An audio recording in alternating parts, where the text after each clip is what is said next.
Eric, I'd love to catch up from you as well if you're good to share at some point. Jane, I think we're going live. Give me a thumbs up when we are. So welcome everybody. This is Career Lab Wednesday. I am your host, George Miller. I'm here almost every week. And I am going to talk about some social emotional intelligence things today. But I want to always invite anybody who's listening in to ask any questions that are on your heart. So you don't have to try to stay on topic with me. If you've got a question about a resume or interviewing or managing up or managing your team or anything career related is fair game, and you can interrupt me at any point in time. I greatly enjoy fielding random questions. I think it's a lot of fun.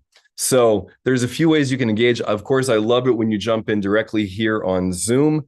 That being said, do know that this is being live streamed to LinkedIn and to YouTube. So if you want to remain anonymous, then the way you can engage is to type your questions in, type them into the chat, and I will do my best to answer those questions. But if you're game for it and you want to come off mute at any time, please do. And if you are viewing through LinkedIn Live or YouTube, type your questions into the comment section there, and I will do my best to engage with you that way. And sometimes if I'm off track, if you ask a question about a relationship at work, and then you want to give me more details, please type that in, and I will stay on point with you. So I'm really excited to get into the topic that we have lined up for today around, I think we'll call it the imposter syndrome. That may still be a buzzword. Another thing we could look at it as just low self-esteem or a lack of confidence. So how do you lead when you're the youngest in the room, or if you just feel like you are, if you kind of think that you are, if you think that you're not best set up to be leading? This has come up often when somebody is moving into a management position, and there may be people who have been working in that company for years and have a deep understanding of how that company works. And now you are tasked with helping to manage them. So how do you do that? Because there's all kinds of complexities there. So this is a really, really wonderful thing. And why a personal reason I like this topic so much is I'm the youngest in my family.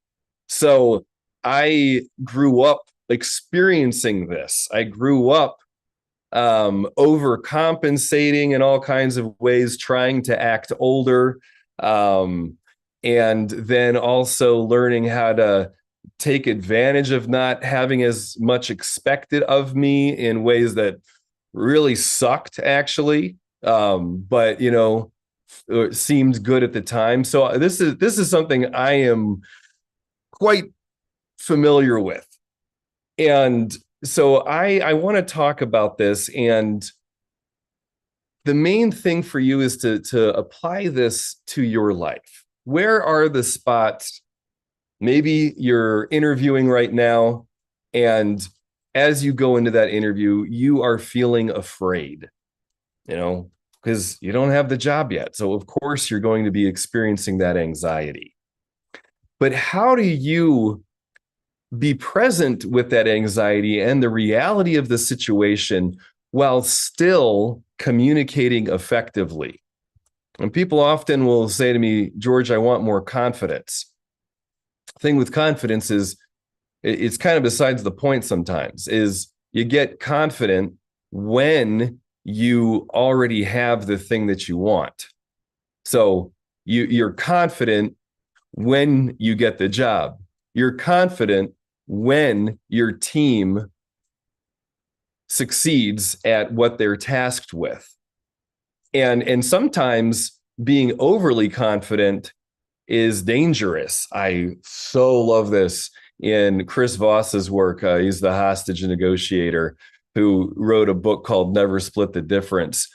And it's so true. One of the things he points out is he learned over the years that if everything's going really well in a hostage negotiation, that's when you know to be scared. If things are going too smoothly, you know there's problems and you just don't know what those problems are. So in terms of confidence, it can actually be a killer. And what I like to focus on is courage. And courage doesn't feel good. Courage, I'm afraid when I'm doing something courageous. So if I'm walking in, if I'm now managing a team with people more senior than me, and it's my job to help all of us come together and get a certain outcome, I should, in my opinion, I should be feeling anxiety. And see, right there already, if I make that subtle adjustment to myself and I'm not criticizing myself for going into, oh, welcome.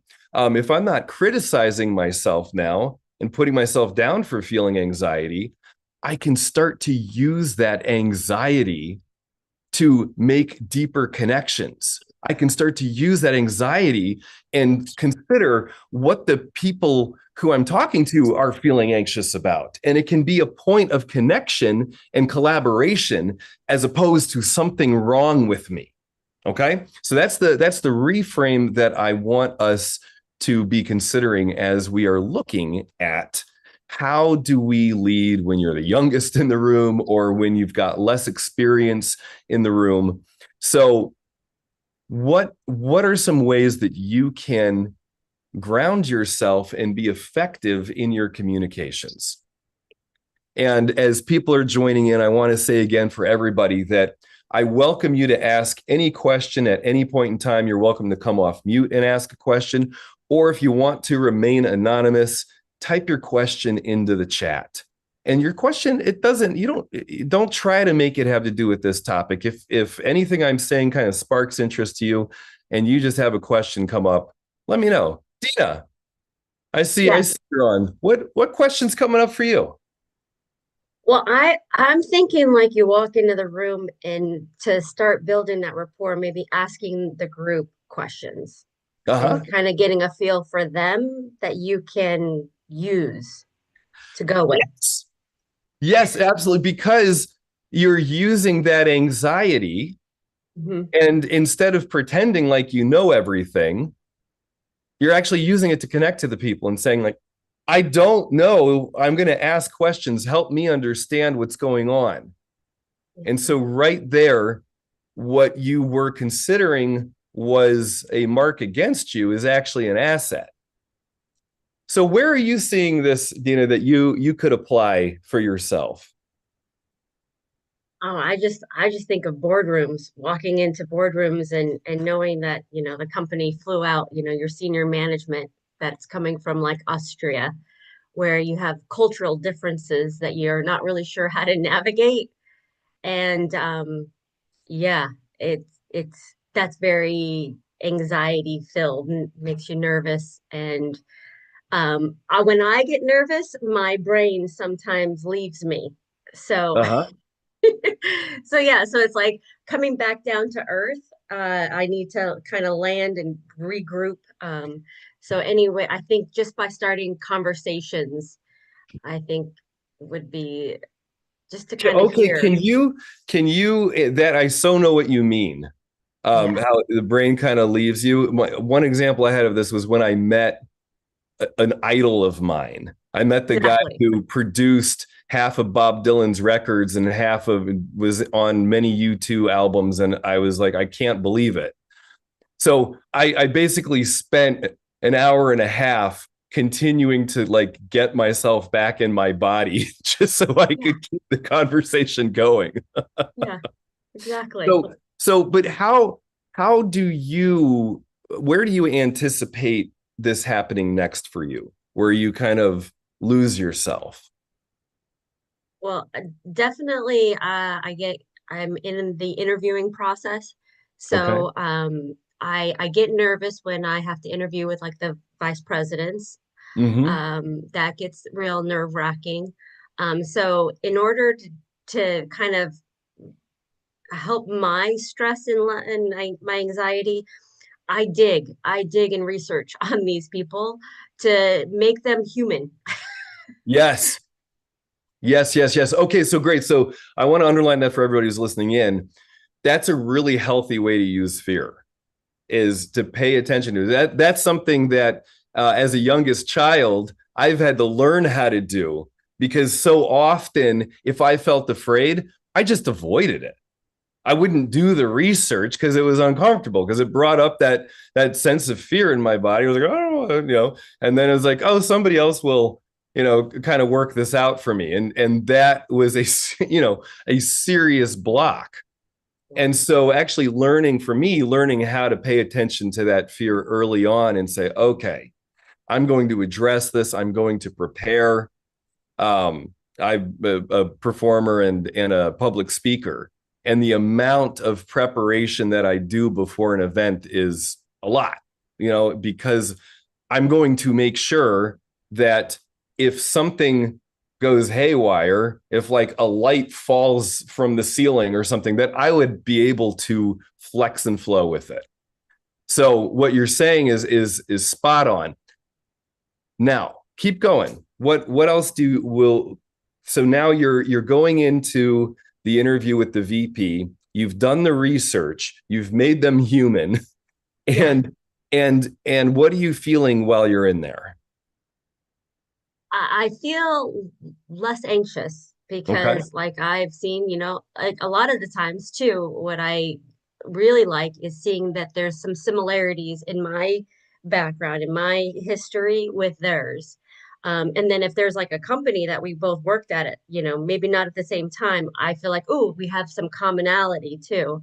But it reduces my anxiety to have a conversation with this person, Cool. because before they were like this, vice president, this big, big wig that I get nervous about. But then, doing the research, finding out their path and how they got to where they were, um, it it almost even inspires me too to ask them questions about, things that are intriguing about their path that they have been on. Okay. Okay. So you then ask them questions to help you understand how they got to where they're at. Yeah. But one of the VPs, I have to tell you, because your background is, there's so much to talk about.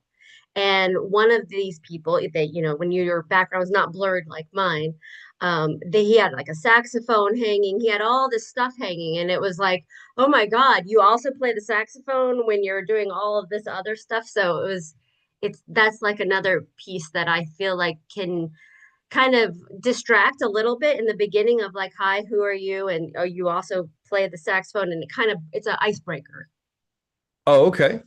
you know, So just to you kind you of, use icebreakers to kind of get to know people more. well, just to try to get them to talk to me so I can kind of get a sense of how they communicate. Like right off the bat, like you're very inviting to talk to, but some people are not inviting at all. So you kind of like need to figure out like what should my response to this person be? Like, should I be happy go lucky, or do I need to be very professional and reserved? Uh-huh. Okay. That's what Wait, I wait, wait. think. What's that face? You're making like Me? a scrunchy face. So you're kind of Well, like, like I'm like I don't know. I don't know if that's the right way to do things, because I come off very high energy, and that's not something a lot of people like, you know. Like the people in Austria, they don't really, they think I'm like a clown. I'm entertaining. And I don't oh, want to come okay. off as an entertainment. I want to come off serious and Okay. professional. Okay. So so your fear there is I'm going to come off like a clown and they're not going to take me seriously. Well, I learned that is um I don't really know how to read people, but I like to see how you are when you're just conversating, not about anything, heavy, but just light conversation about like, what's in your background. Just to break the ice, but to see, I'm trying to figure out how I need to position myself. Okay. So is Because that if is I that what don't have you'd like to any, dig into right now? yeah, Is an interview where you're going to be interacting with, I'll put them in the category of analyzer. yes, Okay. So people who look at the world around making sure that they have all the correct data. And then there might be some regulator there too of we're looking at the data to make sure that we get the results that we want. yeah, Okay. yeah. Eric's like, yeah, you have to kind of mirror them, and that's hard for me. Okay. Good, good, good. Oh, this is That is hard. wonderful. No, this is such a good educational point. I'm with you on this. I'm an energizer. And so I kind of move things forward by generating a lot. And if I'm talking to an analyzer, what my mind does at first is, oh, they hate me. Yes, exactly. Okay. Totally. Okay. Okay, cool. Cool, cool, cool. So then the thought is, oh, they hate me, and I start to feel scared. Yeah. And then the historical pattern is, oh, if I'm scared, well, then I'm going to act more and I'm going to try to like shine life into them. Yeah, And make them smile. yep. And then they like really don't smile. Yeah. And then I begin that cold dread washes over. And I'm like, I am alone. And it's creepier because I'm here with people and I'm alone. Yeah. Okay, And then so there yeah, goes the confidence. yep, you know this experience. Yeah, unfortunately. Okay, so now the what what have you done that has worked when you're talking with analyzer regulator types? Um, I think just well, it's nerve-wracking. Like the situation that I'm talking about, or I didn't know these people at all. Like they like literally had been on the job for 3 months, and I was asking them to spend $1 million, which required the head honchos to fly in, and I had to present to them. I didn't know them at all. I didn't really know anybody except for the people around my little cubicle land. But later on in life, when I've had to do presentations and stuff, I've known people, I've worked with them, I've gotten to have relationships with them, and that really took this whole fear and the confidence I didn't not have. You know what I mean? Like, so I for me it was just the unknown that really freaked me out. With that, you know, that was what was scary to me. And then I mean, I had done like conferences where you're in a group, a room, and there's hundreds of people in there that you don't know. That's really scary. And I'm wondering how, like, my voice started like shaking, and I couldn't stop it from shaking. Mm-hmm. And I was like, oh gosh, this is, and then that started making me more nervous the more my voice was like shaky. Yeah. Okay. So do you anticipate something like this happening again? Oh, public speaking? Yes. Okay. And then, yes, I definitely think that I will have to be sitting in a boardroom with upper management for sure. Okay. So this is really good. So what I want you to do is you are learning to affirm yourself and not need the affirmation of other people around you. Now, we all want the affirmation of people around us, Yes. but that's different. That can be different than needing it. So for one thing, the your receptors for receiving affirmation are narrow. So what I want you to do is to start expanding your receptors for affirmation. And so that you are able to start looking at people who are not smiling, who sit stoically and just analyze. And you're able to start saying to yourself, they are paying attention to me. Okay, I clearly have their attention. Oh, and that person gently nodded their chin up and down. There we go. Yep. And coming from an analyzer type, that's like they basically like gave me a high five and a candy bar. Okay, cool. And so you start, but it requires you to be getting affirmation in new ways now. So if we were to picture this boardroom where you're walking in and you've got 10 people sitting around there and they're all super stoic. On a scale of 1 to 10, how scary would that be? 10. Okay, cool. So then we want to bring it back to a scenario that's like a 3, a 4.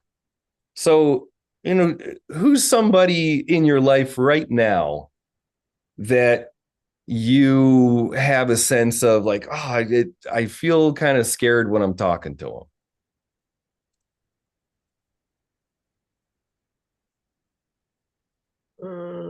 It would have to be someone that I don't know. Okay. Do you talk to people who you don't know? Well, interviewing. So I guess that would be like a next interview would Okay. be. What about the grocery store? No, that's not scary to me. Okay.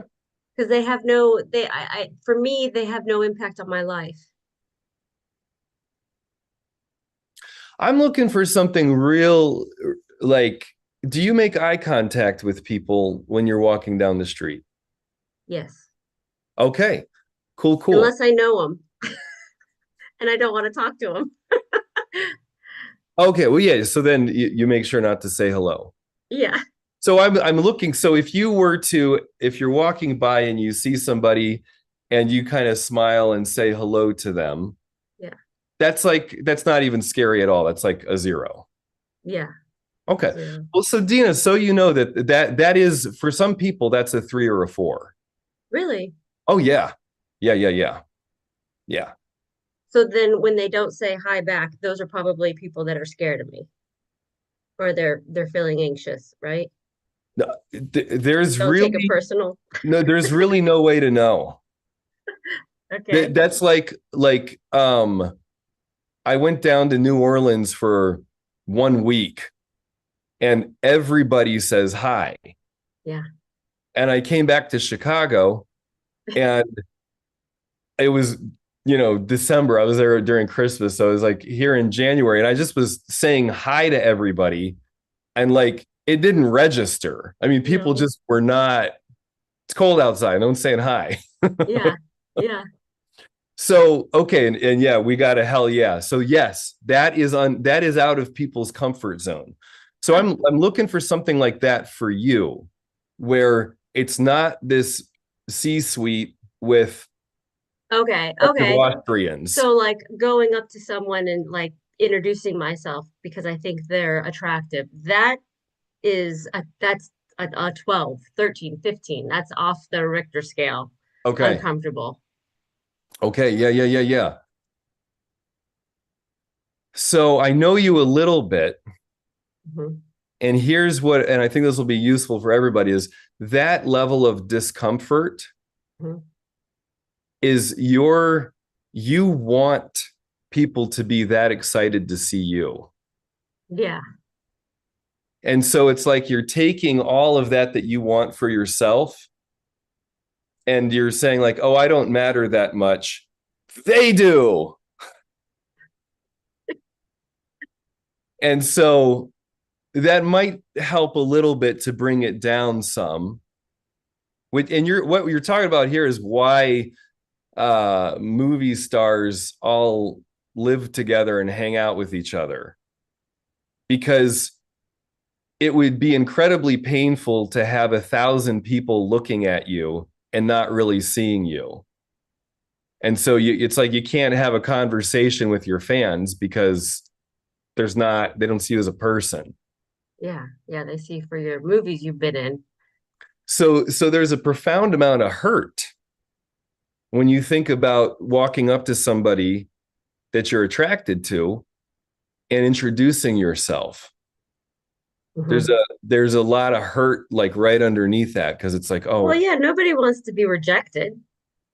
and oh, you're reminding me of that this joke where a guy his car breaks down and he's out in the middle of nowhere and he just sees this one farmhouse like a mile down the road.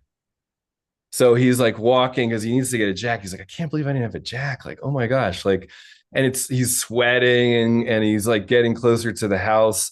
He's like, oh my gosh, they're gonna think I'm like nuts, or they're gonna think I'm like a murderer. Like they're like, God, like I'm just like, oh, I'm an idiot. I'm out here, like, don't have a jack. Come on. Like, what kind of idiot does that? And he finally gets to the house, knocks on the door, and this beautiful woman with a jar of lemonade says, hello. And he says, screw you and your jack anyway, and turns away and walks around like away.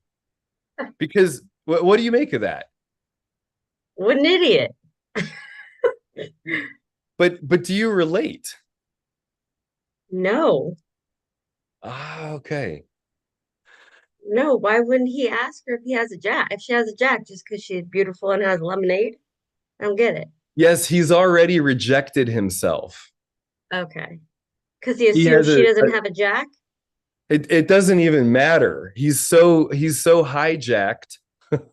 He's so like it's a defensive protective measure. He is so embarrassed of himself that just seeing something inviting and accepting to him, he's going to reject because he doesn't want to deal with the possible rejection beyond that. I see. So Okay. but here, I'll just make it real clear. When you're attracted to somebody and you don't go talk to them, you've already rejected yourself.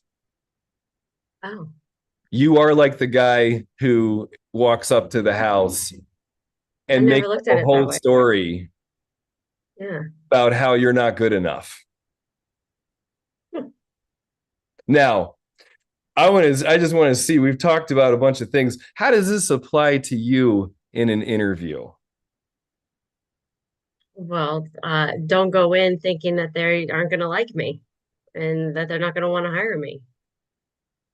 So Like, how go do in thinking different. Like, you want to be in there like they are going to want to need me. They'd be uh stupid not to hire me. Okay. So the that's helpful to be able to allow yourself. What's it like to feel that? Like it's their loss Better. if they don't hire me. Yeah, it feels more empowering, more like I'm in more control. Uh-huh. Now, let's take it even a step further and say that your main job in that interview is to prove that you don't want to work there. Okay. So how might that look?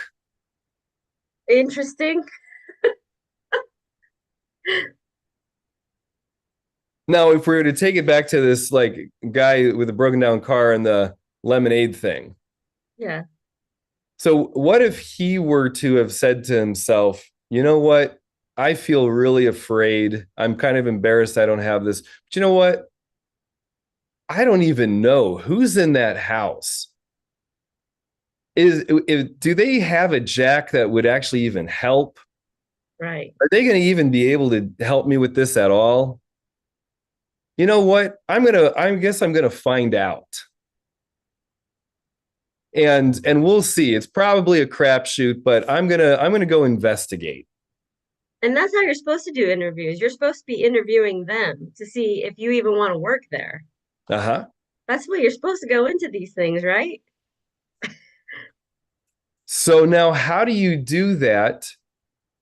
How let's jump to the example of the going up to an attractive person. Okay. So how would you apply the same strategy?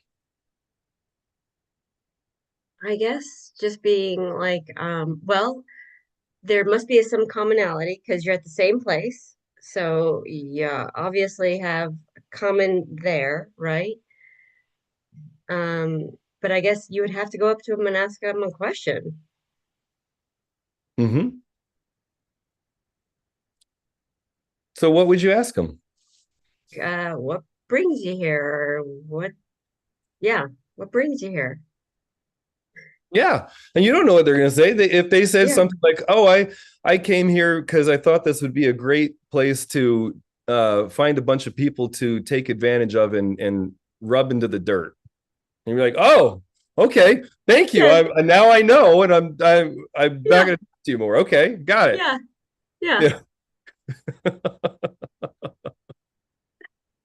yeah. You know, I was at a conference where there was a beautiful woman, and I saw her sitting alone. And I was like, I'm gonna go sit with her. And so I go through all of my stuff of like, oh, I'm scary. Do I look like a creep? Am I just trying? Does it look like I'm just trying to pick somebody up here? Like, all of that's going on. I'm scared. My stomach's in knots, you know? Yeah. And I go sit down and we start talking, and it was really cool. And What'd you say? I said, is anybody sitting here? It was like Easy. it was also a dumb question because obviously nobody was. So like whatever, but it doesn't matter. Like, we're all profoundly insecure. And so and I got the sense, I was like, oh, like how sad. How sad would that have been if I hadn't gone and talked, and if we hadn't gotten to connect and stuff? Like, oh, there's somebody sitting alone because they're pretty. Like, well, that sucks. That's stupid, So, you know, yeah, yeah. As you're working on going up and talking to people that you're attracted to, that maybe that'll help some. Okay. But Dina, I don't know that we got to a small step you can take that helps you prepare for the see. Okay, well, I'll give context for everybody. So one of the things that our brain tends to do is to jump to really scary things that we want. So it's like, yeah, I want to be in that C-suite making a presentation to these people where I land a huge deal and everybody celebrates me. And it would be totally terrifying and all of that, but it's like that. So it's kind of easy for us to jump to visioning that kind of thing. What often happens when we do that, and if we kind of go for it, is that I get there and I'm not as prepared as I could have been, even if I've studied everything. But if emotionally I'm not there, then it kind of doesn't matter that I've researched all this stuff. Yeah. If I'm not there emotionally, then I'm not going to be able to be in rapport and connect. And so then I go in and I don't do the presentation as well as I thought I would do because I did all this planning. And then I say to myself, see, you suck. See, you studied all that time and it was a waste and you're terrible. And that is actually our unconscious mind keeping us the same. And this is so great because we actually even have to thank our unconscious mind and say, boy, you screwed me over there, but thank you. I understand that you're just trying to keep me safe. Because if I start criticizing my unconscious mind, it just takes me down further, just locks it in even more. So we just got to shine the light on it and say, oh, thank you, unconscious mind. I got it. You can be a real pain in the ass, but I know that you're looking out for me. So then we got to strategize, kind of like you got to do with kids. You got to like kind of trick your unconscious mind into letting you do what you want to do. And this is one of the ways that we do it is we look for the little risks right outside of your comfort zone. And so that's where you want to find, okay, what's a 3 or a 4? For some people, that is walking down the street, making eye contact and saying hello. Okay. So I might give somebody that assignment to play with for a week. So, and they'll come back and they'll say like, George, like, it was really scary. Like I felt, and it was so cool because then I was watching, somebody would just kind of like nod back and I was like, oh, I thought they were going to like sneer at me and they didn't. Huh. God, my like what I kind of am projecting out there all the time, like isn't real. And okay, that's cool. Now then they can ramp it up to the next thing and say, huh, yeah, at work there's this person that I'm scared to talk to. Mm. And so this week I said hello. How was your weekend? And they, quickly said something like, oh yeah, my kids and I went da-da-da, and it like went on. And I was like, oh, huh. Yeah, it really had nothing to do with me. Okay. And then you build that. So I'm curious what you see for yourself. Where's a stretch just a little outside your comfort zone that can help you prepare for the interviews that you're doing? I do struggle with making friends with, like, when you go to pick up your kids from school and there's all these parents, I cannot make a friend with a parent whatsoever. I just can't do it. I start small talk, they talk, but I zero friendships. My kids are 12 and 14. Where does the breakdown happen? I don't know. Obviously, I'm not emitting the energy that anybody is attracted to. But I think I'm happy go lucky, but I don't think, maybe I'm not. I don't know. Uh-huh. Well, what's the feedback that you get in the moment? I feel very judged. Like if I'm not in the, I don't know, if I don't have the right handbag, if I'm not very, I don't know, like I feel judged as that I'm not Okay, so wearing the expensive feel clothing judged. that they wear. We're going to break Yes. this down, and this is for everybody listening. And this is a really important skill. There are I do this unhelpful thing of saying a feeling and then saying a thought, like I feel judged. Huh. So that's you're jumping to a conclusion. Yes. And this is really important. I want everybody to be aware of this. What Dina is bringing up here is so important. So, what are you actually feeling? Fear, hurt, anger, sadness, or joy? Hurt. Which hurt. Okay, cool. So you go and you see somebody that has some kind of a handbag that you don't have. And you're feeling hurt. And then you talk to them. No? I don't feel hurt about the handbag. I just Okay. feel judged because I don't got the handbag that they got. Oh, Like I'm hurt because you won't even talk to me because I don't look a certain way. uh-huh. Like I could care less about the handbag. Oh, I get it. I get it. But so the hurt is about the relationship. Yeah, like I feel judged, like you look down upon me. How do they, what are the indicators that they're looking down on you? They look you up and down. They Okay. do a So you yeah, walk up to somebody and they look you up and down. yes, Okay. literally. And And so then they'll even give you a little smirk sometimes when they're really snobby. Like it's very I don't know, dance moms. Yep. This was Okay. like every single dance mom was Dina, do they know what ridiculous. they're doing? Are they conscious I of I think so, yes. it? Okay. So they see you as less than them. Totally. And are these people that you actually want a relationship with? Hell no. So But just trying to, their kid is friends with my kid in that class. Can we be friends so that we can hang out outside of class? so that That they has can always hang been out the outside goal. of class.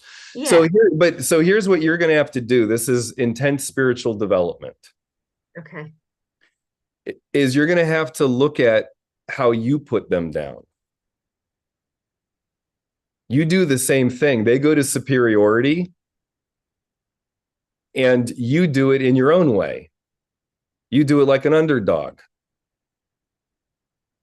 So you want to rub their nose in their shallowness, in their pretense. Oh, Yeah. interesting. I never looked at it that way, ever. Okay. So this, because we have to look at what you can control. Right. Me. Yeah. And I mean, I get this huge. So I come from Mennonite background. So this runs deep because for us Mennonites, we're Anabaptists. And so we've got the Catholics, we got Rome and the Pope dictating everything. And then, and so we're second class citizens. And this is still going on, now. And so if I talk to somebody grew up Catholic, I'm going to have all these immediate biases, whether I'm conscious of them or not. Now I've dug into it, but I have to acknowledge the ways that I move to superiority and acknowledge my fear, because I'm a minority, Hmm. and there's way more Catholics than Mennonites. And so there's a way that like I want to kind of the fact that that I wear a suit coat is me trying to embrace cultural norms and signal, yeah, I'm going to wear a costume for this. This is like every gathering is a costume party. And I'm going Why, what to would you wear normally? nothing. Okay, that's what I thought. I pretty much walk around in my shorts. I go jump in the lake all the time. I love it. So, but that's so there's decorum and that stuff. So for you to understand that and know that when you're talking to somebody that is higher class than you, is making more money than you, that they have fears, that they're afraid of losing everything. They're operating out of their own sense of scarcity. And then you can look at the ways that you try to unconsciously like undermine them. Hmm. And by owning that, shining the light on it, then it cannot be such a big deal. And you can say, oh, you know what? There are ways that I'm not going to say the word, but there, there's ways that, so for me, like, there's ways that I'm a dickhead. There's ways I'm a superior asshole. Yeah. And by me acknowledging that, I can kind of get more mutual with somebody who I'm intimidated by. And you have to acknowledge the truth of the intimidation. Yeah. They have more money than you. It's true. Or spend more money. See, even that right there. Yeah. They Yeah. have more money and they can spend it. and you have judgments about them being that kind of person. Yeah. And so, if you look at it from their perspective, why would they want to deal with you? Because you're sending out this vibe of F you, F you, F you. Yeah. You're hurt and you're hurting them as quickly as you can. It's like I think the idea of a young boy and a young girl at and this young boy all of a sudden realizes he's attracted. He's like, wait, girls were disgusting.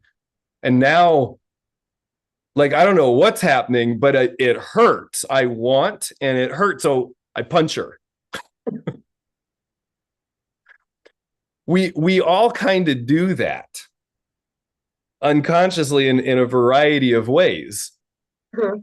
We are human beings are perfect emotional communication machines. We've just trained ourselves to not see it.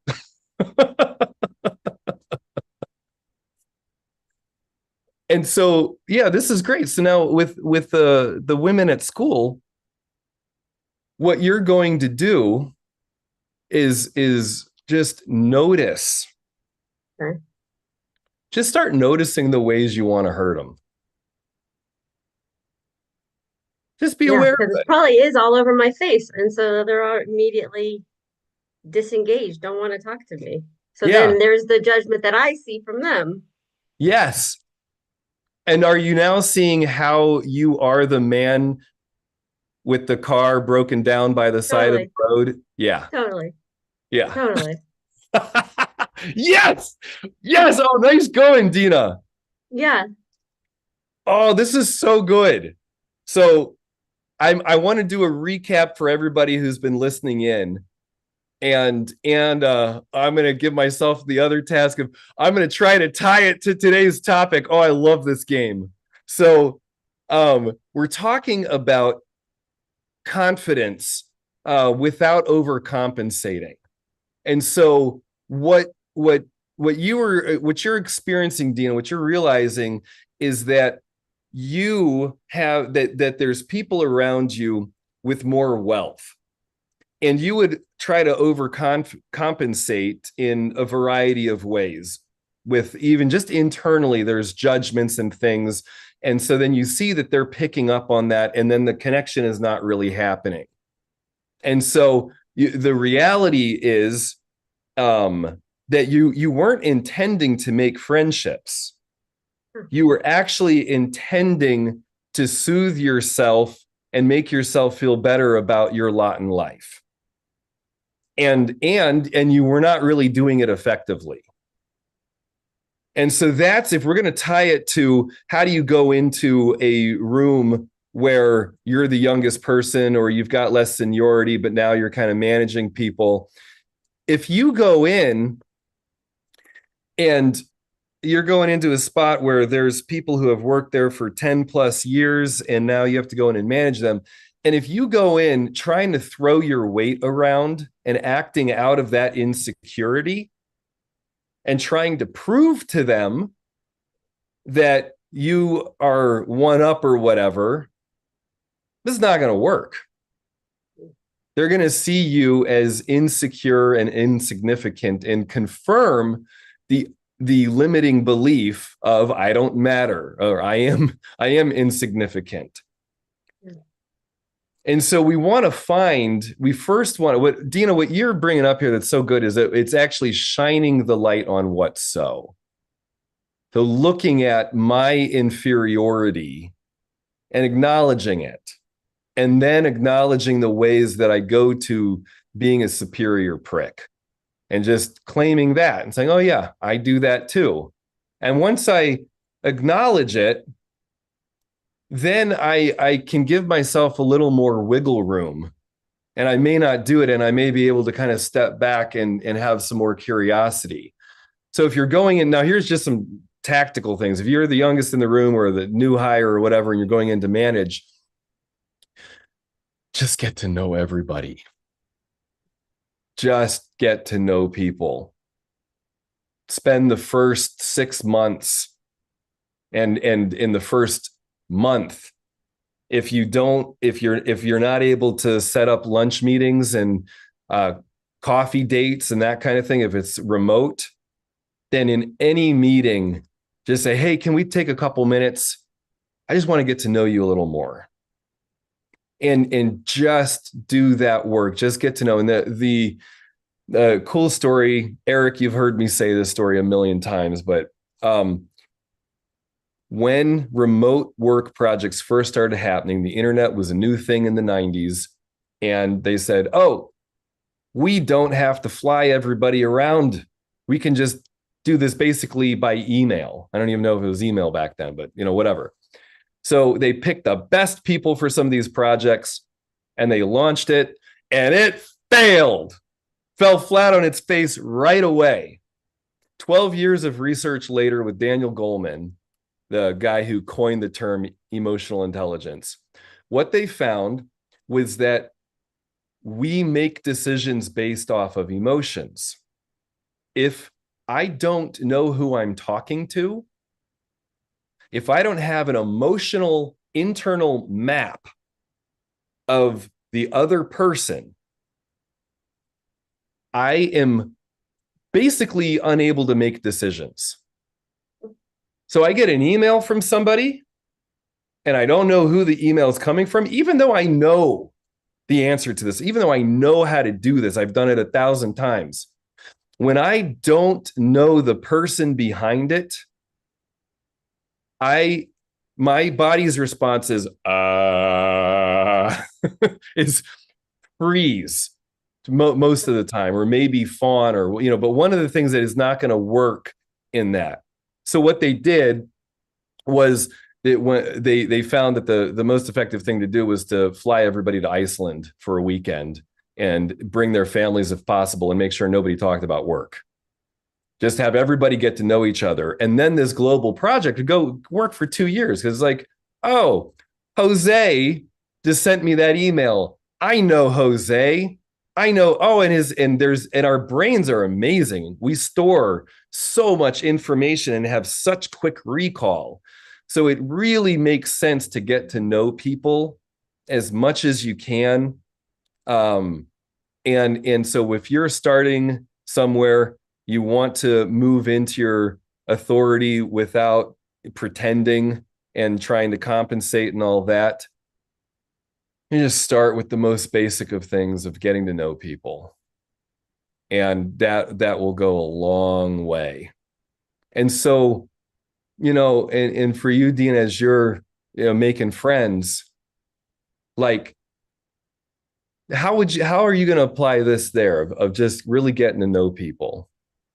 What really stuck out to me, George, is when when the when we were talking about in interviewing and how I need to interview this company to see, do I even want to work there? And it made me feel empowered, more in control. I feel like it registered on my face. Like that's the vibe I'm giving. And I feel like the same thing is happening when I didn't even realize that I am judging these women and thinking that they, have much more money than me. So then that's probably what's on my face. So shining a light on my feelings, being aware, and then having that conversation with myself that, and I think that will change my facial expressions and the way I approach people so that I'm not instantly being rejected by them because they feel judged by me. I think, being aware of your feelings, shining a light on it, and then having that conversation with yourself to, get yourself out of the negative and get into a positive state of mind before you interact with someone is probably the more healthier way of going about things. Okay, cool. Cool. So, how are you going to remember to do this the next time you're showing up at school? I start to figure out how I want to interact with them, but then also kind of like do a fact check on myself to make sure that I am not putting myself down or making myself feel like I am less than them so that it Got it. doesn't I show on my face. totally all of that, but I'm gonna Tell me. we're gonna wrap up in a moment here. So I'm gonna educate on one more thing here, Okay. which is again, we so often jump to complexities and things. Something really simple and stupid, like a post-it note on the dashboard, or there was a year where I carried a little Chewbacca around with me because he was my reminder to do my assignments. And I would see him and I'd be I'd put him in the car with me. And then it was like, if I was in your scenario, I would see Chewbacca and I'd be like, oh yeah, that's right. I'm affirming myself as I walk up to these people. And so literally a tactical thing. Sometimes people do, they've gotten themselves a ring. But now the thing about this too is it only works, most of the time, it only works for like 2 weeks. Like I'll give you an example. Another one is I put on the inside of my refrigerator one time, what are you yearning for right now? Because I'm not yearning for food, but I would just like go to the refrigerator, open the fridge, and I'm like, and then like close the fridge and like go do something else. And then like an hour later, I'm like, so it's like, what am I My doing? kids all day long. It's like, well, no, there's something that I'm emotionally hungry for. There's some kind of hunger. It's not food. So I put that sign there to remind me. Yeah. And I was like, oh, what am I yearning for? Oh, I can go get that with my wife or call a friend or something. And then after 2 weeks, I don't even see the sign in the fridge anymore. Yeah. So, so cool, cool. Well, Dina, thank you so much. Thank you for engaging. This is incredibly helpful for everybody watching in because it's a live interaction. It gives people more to sink their teeth into than a story being told. So it's incredibly helpful. So I really appreciate you being vulnerable and taking risks with me today. Of course. So I would say you don't have to come off mute, but everybody watching, give Dina a round of applause and affirmation and send her thank yous. Yeah. Is that, yeah, cool, cool, cool. You got it. And we got to wrap up here. I will be back next week. Thank you everybody for joining in. I didn't even share. There's ways that you can connect with me. You can set up a 15-minute, 20-minute call with me. If coaching is something that you're interested in, you can set that up with me.